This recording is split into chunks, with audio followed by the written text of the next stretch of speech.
Hello friends! So it's so nice to see you after the holidays. I hope you had a great start to New Year. I figured I would check in with you guys and see how your first 3 weeks have been. Mine have been definitely interesting. So I have my cup of tea and I hope you do as well, or cocoa or water or coffee, whatever really fancies your little heart. And I figured we're going to jump right in today and we're going to talk about some books that I've purchased, some books I've read over the last month and a half, and I also thought we could bake a delicious Bundt apple cake with a rum sauce. I'm kind of copying the idea from a rum baba, which is so delicious. If you don't know what that is, I'll go ahead and tag a video down in the description below.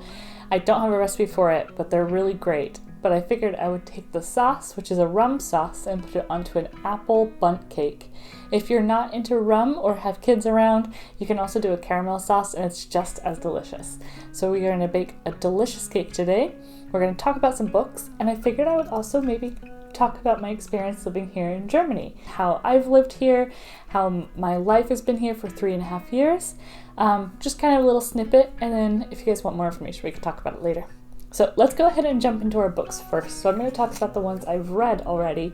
And I finished only one so far this year because I'm working on a really big one. I left it out in the living room, I believe. So I'm reading The Prairie of the Orange Tree right now, this book, and it's so good. So I've honestly never read a large fantasy book. I've been intimidated by it, and I've been so worried that I'm not going to like it. I believe Catherine Ann Jones recommended this book, and she said the world building was beautiful in it. So I was like, I think this is going to be a really good first book to pick up. So I decided to grab it. I've been reading it. I've had it for about 2.5 weeks, and I'm reached the 400 page mark, and I'm loving this book. I don't think it's actually that slow. I've heard some people say it's slow to get into, but for me, it's been great getting to know each of the characters, each of the plot points that I need to know. And I love the fact that all of the main characters are female, and I absolutely adore that idea to show off strong female leaders, and it's just been a really, really good book. So if you haven't picked up a fantasy book yet, or you've been looking for a new one, this is just one in the series, so it's worth reading it. I'm hoping to finish it before the end of January, so I've kind of just been hunkered down and reading that for a while, and that's why I've had no new videos. I also finished, in the first week of January, I finished Coraline by Neil Gaiman. I thought that was such a sweet book. I've never read a Neil Gaiman book, so it was my first Neil Gaiman book. And as a children's book, I thought it was really, really good. Kind of shocking, kind of scary, so I wouldn't give it to anybody probably a 9 and younger, but I could see my nephews definitely reading this book. It was so interesting, and the imagery in it was breathtaking, and with it only being, I think, 140 pages, it was a quick read, but was able to really put you into the story really quickly. So I'm sure you know the story of Coraline, but if you don't, it's about a young girl, and then she ends up finding the other mother and other father. So it's kind of like a doppelganger house, and it's very interesting, very intense, and such a good book to read. I personally wish I would have read it when I was younger. I think I would have been able to connect to the story more. But as an adult, I would probably give it a 4 out of 5. But that's just because I'm a little bit older and I wasn't able to connect with the moral of the story so much. But absolutely gorgeous imagery and very, very intense writing. So I'm definitely picking up another Neil Gaiman story. If you have any recommendations on which one I should read next, I would love to hear your opinion. I'm not really sure, there's so many of them, and I've heard so many good things about each of them. So if you have any recommendations, please let me know. I also, at the end of last year, I read a couple books. I think one of them I already spoke about, but if I didn't, or if I did, it doesn't matter. I thought it was a breathtaking book, so I'm definitely okay talking about it again, and I hope you're okay with me talking about it again. It's Before the Coffee Gets Cold, Toshikazu Kawagachi. Oh, I pronounced that incorrectly, but this is absolutely an adorable book. So the idea of the story is there's this little tiny coffee shop in the alleyway, and everybody knows what's special about this coffee shop. So if you go into this coffee shop and you order a coffee and you sit down in a specific chair, then you get the chance to go back in time to a specific moment, and you have to be able to drink your coffee before it gets cold. Very cute book. You get to know all the characters that you meet in the coffee shop, which I really enjoyed. So it's almost like you're in a play and you're watching it. and you get to know each of the characters that are sitting around the coffee shop that you've met at the very first couple pages. So 100% would recommend to read. Very cute book. Actually my first Japanese book, and I'm so happy I read it. So definitely recommend. I think I would give this a 4 out of 5. A really good story, but it wasn't as good as another book I read recently. I finished it right before the end of the year, and that was The Traveling Cat Chronicles by Hiro Arakawa. I'd give this 5 out of 5. I cried so much reading this book. I absolutely adored it. I couldn't... okay, so I'll just tell you a little bit about it. It's about a man who meets a cat. It's a stray cat, and they become friends. And there's a situation where the man actually has to end up giving away this cat, because now this cat's been living with him for a while, and he's now had a situation where he needs to find the cat a new home. So we follow along on their journey, meeting different people that the main character knew. Satsuro, I believe. Satsuro, the main character. We follow along on his journey, and he tells you about his friends that he met throughout his life. The cat never talks out loud, so it's not a cat actually talking to the humans, but you get an insight of how the cat thinks and how the relationship grows between these two characters, and it's absolutely beautiful. Just an amazing book. 5 out of 5 stars. I'm going to definitely be reading this one again, and I highly recommend it, especially if you like stories about cats. I'm kind of a weakling with cat stories, if you haven't noticed, or if it has a cat on the cover or anything like that. I like it. And I also have 2 cats of my own. They're adorable, they're gray, and they're chubby, and they're everything in my life. So anything with cats, I'm falling over. Again, 5 out of 5 would recommend 100%. I also finished The Nice Circus before the end of the last year, and it was okay. I wasn't in love with the story. I kind of got a Romeo and Juliet kind of feel of it. There's 2 characters that aren't supposed to fall in love, that are supposed to battle, and we kind of get introduced to this magical world, and they have this circus that they are kind of involved with, and it's only running after dark, and it's running from after dark to dawn. I do have to say, the circus is absolutely it's described in this way where you can actually see the imagery in your head, and it's so beautiful. There's this tent that's filled with clouds, and you can almost like experience this tent all to yourself while the author Erin Morgenstern is talking about it, and it was really, really amazing. And to be honest, if I could go to this circus, I would go to this circus. I'm not a circus person, but this circus would be my spot. And it sounds absolutely beautiful. It's described in the most intense way where you wish you could actually see it. But you actually are able to visualize it because Erin's able to use some really good imagery to be able to create this picture in your head.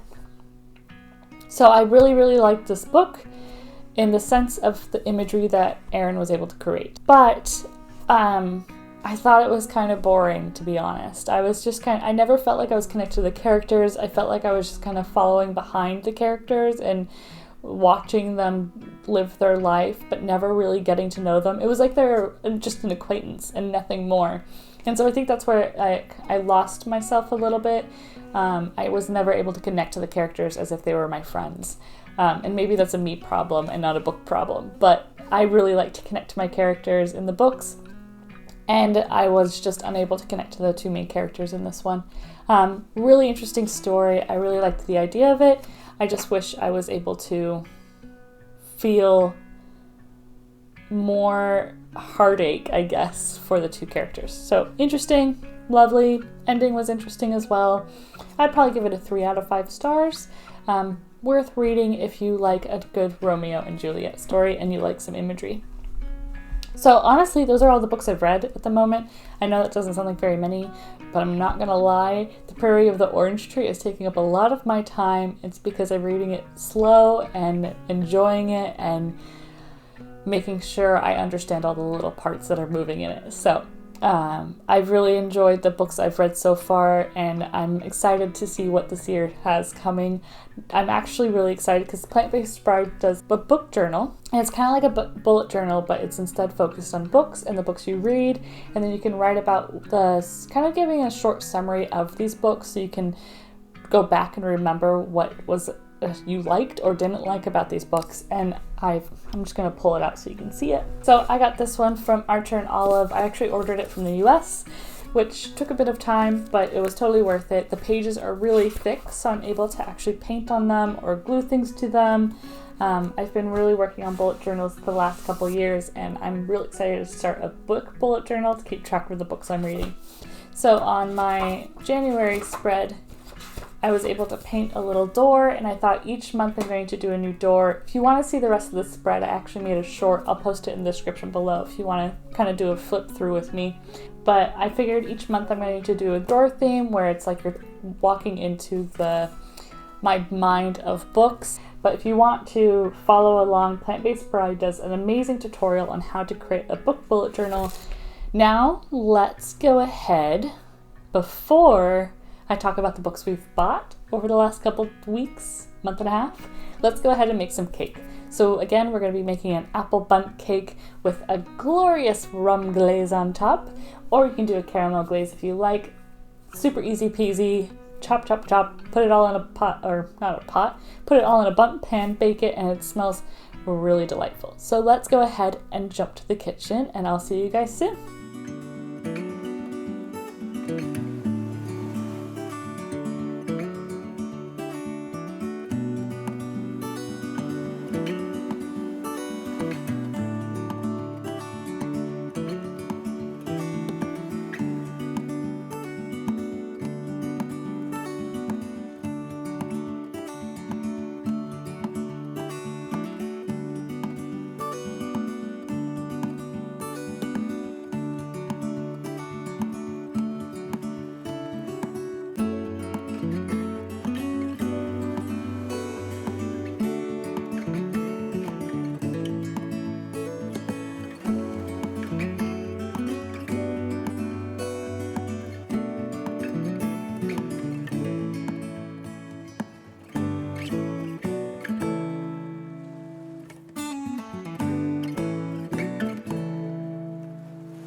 So I hope you really liked that recipe. I think it's a perfect winter cake, so it doesn't have all that Christmassy spices, so I didn't add my ginger and my other spices I normally add when I'm doing Christmas flavors. The cinnamon and the apple just match perfectly together, and it actually doesn't get soggy from the rum glaze. It stays still really fluffy and bright, and the sugar inside the rum glaze adds a nice sweetness. However, again, if you want to add caramel, it'd be like eating a caramel apple. It would be so delightful and so delicious and so scrumptious. So I do hope you guys enjoyed that recipe. If you want me to bake anything specific, always just put it in the comments below. I'm always testing out new recipes. I have my blog up and running again as well, so I have some great recipes on there if you want to check them out. But let's go ahead and get back to some books. I figured that might be why some of you are here. So I've went ahead and bought some books and found some books over the last couple weeks, and I thought I would share them. One of them is actually a graphic novel. I've never read a graphic novel yet. That sounded weird. I haven't read a graphic novel yet. And so I've picked up my first one, and it's called Saga. Oh, it's a chunk of a book. And the reason it's so big is it's actually the full first collection of their story.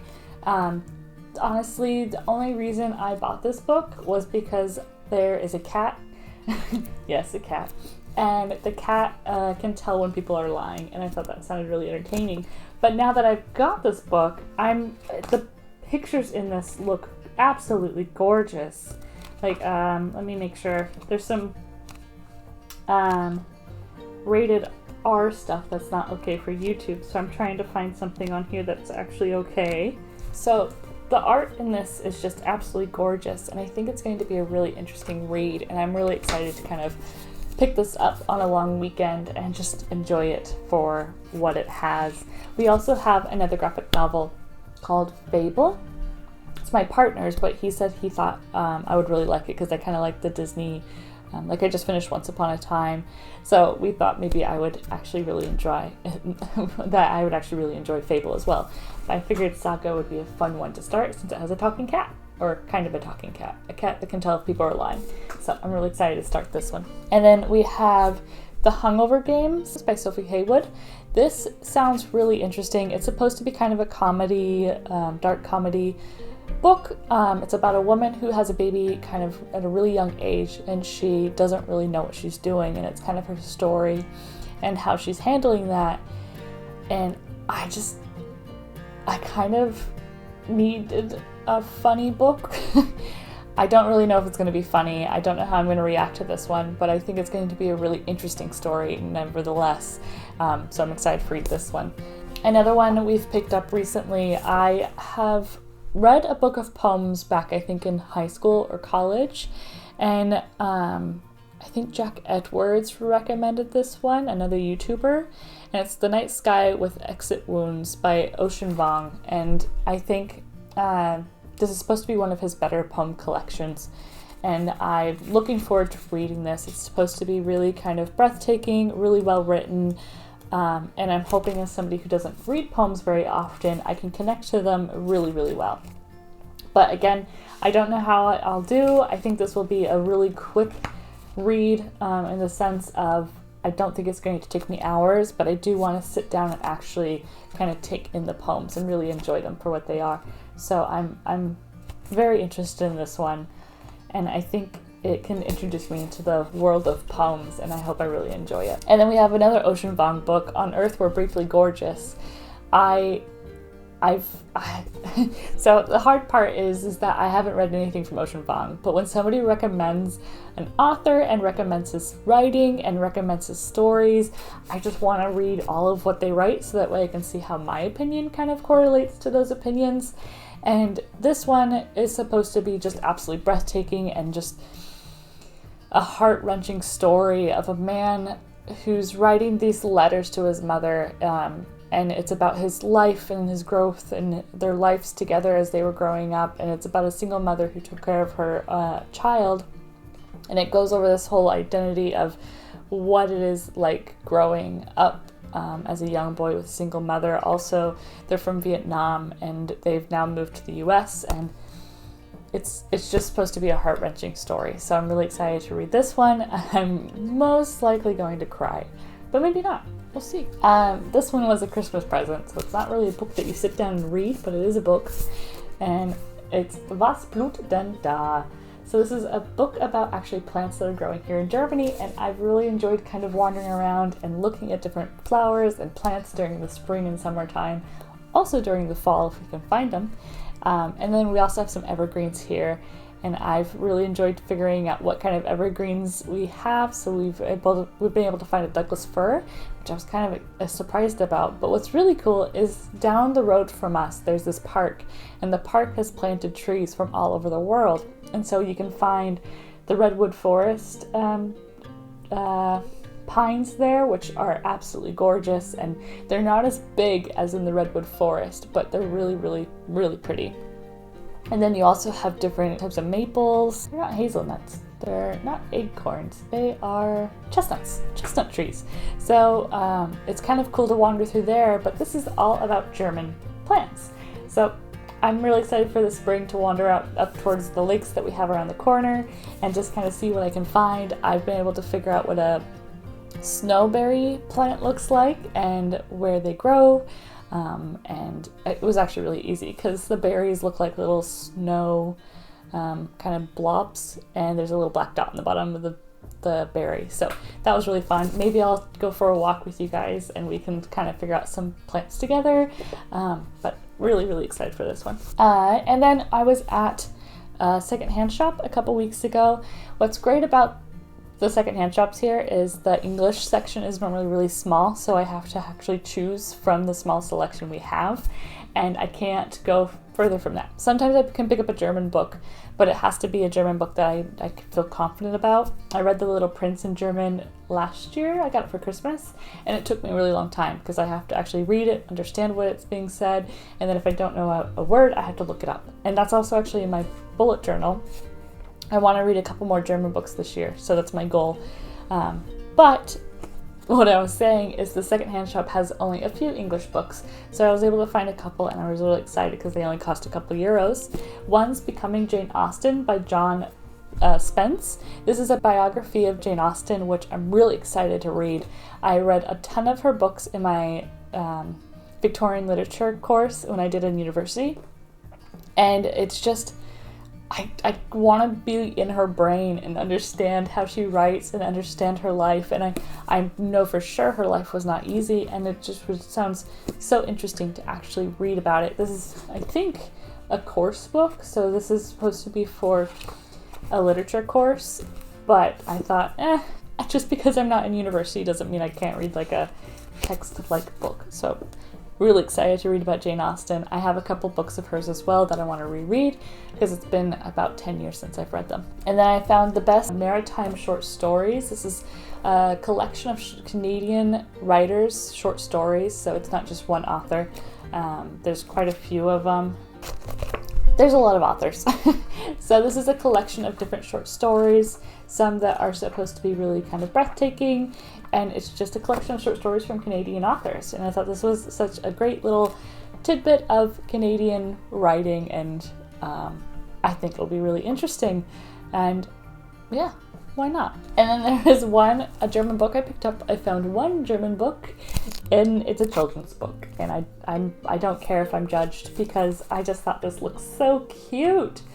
The fox goes around the whole front cover, so it's super adorable. The story is really short, so it's a really cute little short story, and it's called Fuchs 8, so Fox 8. I don't know what the 8 is, maybe 8 tails. I don't know, we'll figure it out. But throughout the story, it has these beautiful little drawings throughout it, and I think this is going to be a fun little book that I can read, I can understand, and I can enjoy, and I'm not spending weeks trying to figure out what it's saying. So children's books are always a fun one for me to read in German because I can actually understand them. And I thought this cover was absolutely gorgeous. I can't get over how cute this is. So I'm really excited for this one. And the last one we picked up was kind of a surprise for me. I don't really... It's not that I don't find myself interested in books like this, it's just I don't find myself buying them because I'm kind of not looking in that area in the bookstore, so it's great having a used bookstore where all of my books are kind of put into one spot and I have to look through all of them to figure out which ones I'm actually interested in. So it's called The Forest People by Colin Turnbull, and this is about a man, the author actually, who goes to, I cannot pronounce the group of people, but they're Bamti pygmies. He learns about their culture, the way they live, and I thought that would be a really interesting story because it's something that I probably will never experience in my life, but it's why not read about it and learn about something new and learn about something that's so amazing like this. But really excited for this one. And honestly, that's all I have so far. I have been trying to keep myself under control. However, we have just ordered a couple more books, but we're using a secondhand bookstore online, which I'm really excited to use. And they have some English books as well there. So that's all my books I have. That's all what I got. I've read. That's my cake. And I figured I would talk a little bit about my German experience. If you're interested, if you're not, click off the video. You don't have to hear about this. But one of the things that I kind of want to break the romanticism about being an expat in a foreign country because it's not always easy, and I'm sure you know that. But I think there's a lot of times where people are like, oh, well, I've moved to a new country and it's gorgeous and it's beautiful and I'm happy and everything's easy. And maybe it isn't for some people, but it hasn't been always easy for me. And one of the hard things actually was learning German. So my first 9 months here, I took intensive German courses, so I had to learn German. I didn't know any before moving here, and it was a really big process for me, and it was really difficult because I'm not great with languages, and that's perfectly okay, but I wanted to integrate into the community. I wanted to talk to my partner's parents and his friends and his family and people out in the public, so I wanted to learn the language. Due to unforeseen circumstances in March of 2020, I can't even remember when it started, but where we all got sent home and we were told to stay home. I had been living in Germany for 6 months, and it was hard because one of the reasons I wanted to move here is because I wanted to actually see the world. I wanted to see Europe. I mean, we're only a couple hour train ride from some of the largest cities like Rome and Paris and Amsterdam and Berlin, and I just thought, oh, what a great way to kind of just see more of Europe. And then we were in lockdown and we were sent home, and I also hadn't finished my German courses yet because my classes were stopped, but I could take them online. But to be honest, I'm not gonna lie, I cheated a lot because I was able to pull out my phone or type something on the computer and figure out the words without actually having to do the work to remember those words. Yes, I cheated. I'm sorry. I'm not happy I'm admitting it, but it happened. So with all of that, I also wasn't practicing my German a lot because we weren't around other people. And so my German wasn't actually getting better, and it was really difficult for me because I just wanted to go to the bakery and order bread. And it's not like it is in the US. Here in Germany, we have these bakeries and they're absolutely gorgeous. Like you walk in and it smells like heavenly bread. And they have about 300 different types of bread. Not in each bakery, but in Germany, there's about 300 or a little bit more types of bread. And so if you point at one, there's normally about 3 or 4 around it. So it's really hard to point at one. So you have to say the name. But sometimes I can't pronounce the name. Like, let me give you a little story. So a couple months into my time here, the pandemic hadn't hit yet, so I was at the train station by myself because I was just getting home from my course, and I decided I wanted a pretzel with butter on it. And I know that sounds really weird, but the soft pretzels with butter on it, it's just so good. So if you're ever here in Germany, a pretzel with butter is just, you have to try it. So I go to the counter and I try to say it, Bude Pretzel, ein Bude Pretzel bitte, which means one butter pretzel, please. But I wasn't great with my German yet, and I said Butter Pretzel, so with a P instead of a B. So pretzel or pretzel sounds a lot alike, at least I think so. And the lady just did not understand me and was giving me a really hard time, and I finally got my water, I finally got my pretzel, and I walk away and I called my partner and I started crying because I just felt so stupid because I couldn't order a gosh darn butter pretzel. So long story short, I was very hard with myself with my German. I continue to be that way even 3 years later. And so I'm not here to complain. I am so lucky to be able to live here and have a life here and be able to work here. And I find it really amazing. Like sometimes we're driving down the road and my partner speaks English, so we speak English together. And we're driving down the road and we pass this beautiful castle on top of a hillside. And I'm just like, holy crap, I live in Germany. But sometimes it can be hard, and I miss my family and friends, and I miss being able to talk to strangers on the street, or I miss being able to just say simple things. One of the hardest parts for me is when I get frustrated or when I want to say something, I can't find the words in my head to figure out how to say it in German, and then it just ends up being word vomit that makes no sense. So, long story short, I'm happy to share more about my time here in Germany, but I figured I would just share a little snippet about how being an expat as an American in a foreign land like Germany or Paris, it can be really difficult sometimes. And I can't imagine how difficult it is for some of the people in Paris right now being expats and having this show make it a lot harder for them. I'm not even going to get on about how Netflix cancels good shows and keeps other shows on because I haven't watched Emily in Paris. I can't say if it's good or bad, but I couldn't watch it. I got irritated within the first 5 minutes. It's just not my type of show. But I think it's really hard being an expat sometimes, and it's really hard to find kind of your spot and your home. And I'm thankful for everything I've been able to do here, and I'm thankful for everything I have here, and I don't want anybody to ever think that I'm not. It's just, it's been romanticized a lot, and sometimes it can be really difficult.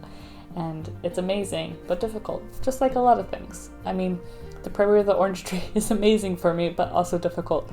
So, with all of that said, I'm sorry for my long rants, but I do hope that was interesting for you. I hope you enjoyed the books that I read. I hope you enjoyed the books that I've purchased. I would love your book recommendations as well. Or if you guys want me to bake something, like I said, let me know. I would be happy to share a recipe. I would be happy to do a step-to-step recipe with you. I have a lot of them in my past videos, but I figured I would also share some of my other hobbies, and books is one of my other big hobbies. So we have books and baking. What more can we need? And with all of that, I'm going to let you go because it's been a long video and a lot of information, but I really hope you guys enjoyed yourself, and I hope you enjoyed your tea. Mine is very, very cold, and it's also getting dark outside, and the snow is starting to come down again. So I think I'm going to go warm back up my tea, actually just getting a cup of tea, and cuddle up on my sofa with the cats and read Prairie of the Orange Tree. I hope you have a lovely, lovely and fantastic day, and I look forward to kind of chatting with you guys next time. So have a good day, and we'll talk soon. Ciao!